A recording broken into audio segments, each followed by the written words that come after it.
Hello, this is Cheryl. Thank you so much for stopping by. In this video, I'm going to show you how to do a little ballerina card. I had just gotten this Masking Magic sheets from Gina K and wanted to try it out as a mask for alcohol inks. So this little project came as a backup project. I was doing something bigger and it didn't work out, so I thought, I bet you the technique that I was doing is going to work on a smaller scale, and I'm taking you along for the ride. So like you just saw, I just used a die to cut a ballerina shape out of these masking sheets.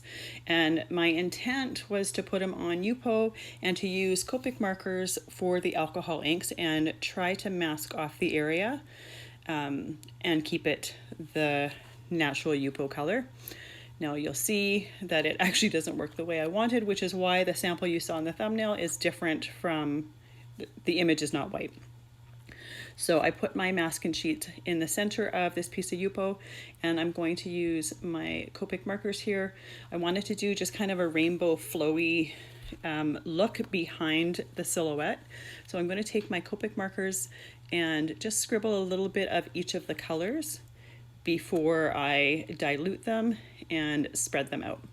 So like I was saying, I was working on a bigger project and I had double the colors, and the Copic markers, they just diluted too much, so I lost a lot of the vibrant color. I still have some light color, which was really, really pretty, but I was intending for it to be quite vibrant, so I need to rework that project a little bit, and I'm going to use some alcohol inks and post about that whenever that is done and ready to share.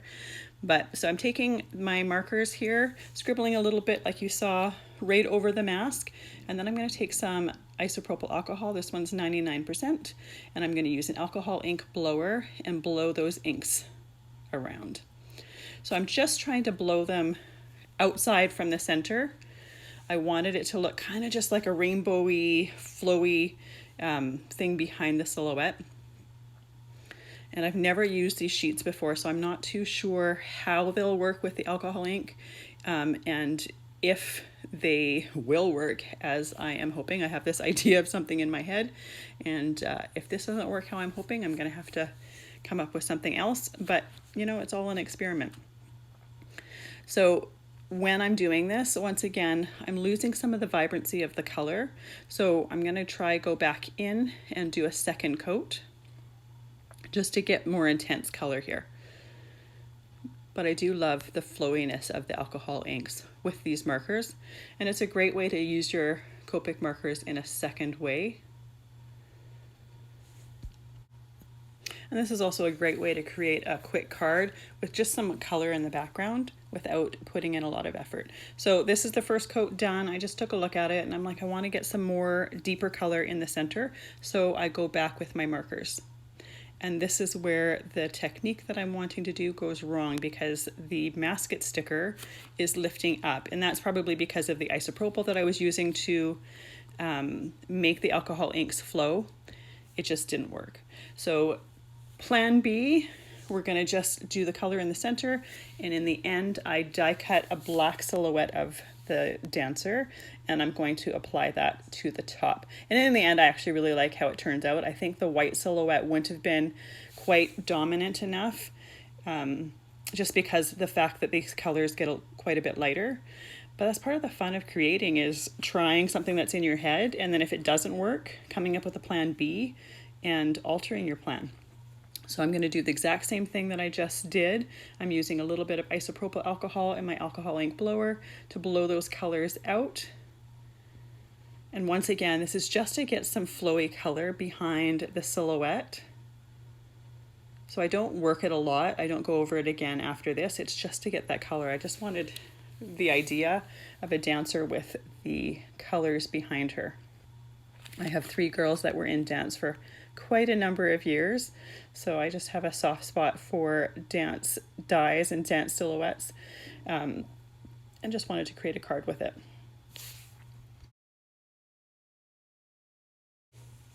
So once I have most of the color blown out, I'm just using my alcohol ink blower to blow out some of the places where the isopropyl or the alcohol is just kind of pooling.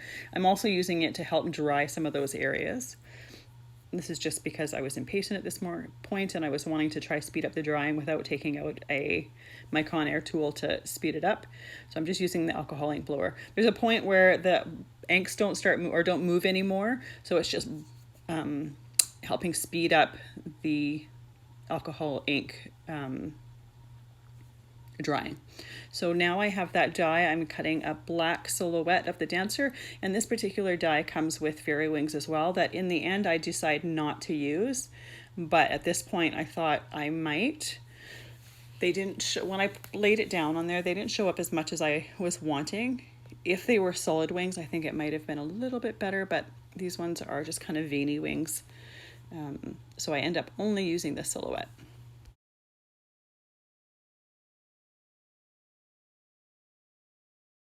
So I always just like to lay things out just to see if what I'm envisioning in my head is going to turn out, or whether it's going to be better, or sometimes it ends up being not at all what I was looking for. So I'm taking the wings out of the die, and I just don't think they add anything to the card. I think it's a lot more striking with the black dense silhouette. So in the end, like I said, I don't use the wings. I just leave them out. I'll use them for a different project. Possibly could have put some vellum behind the wings, but I just figured that wasn't going to enhance it in any way. I thought it was much more striking with the black silhouette. So I am going to create my card with just that silhouette, and I'm going to take some Distress Collage Medium to glue that down. This works perfectly on non-porous surfaces. And I typically will take an acrylic block and then just some weights just to hold it down while I'm doing other things while that's drying.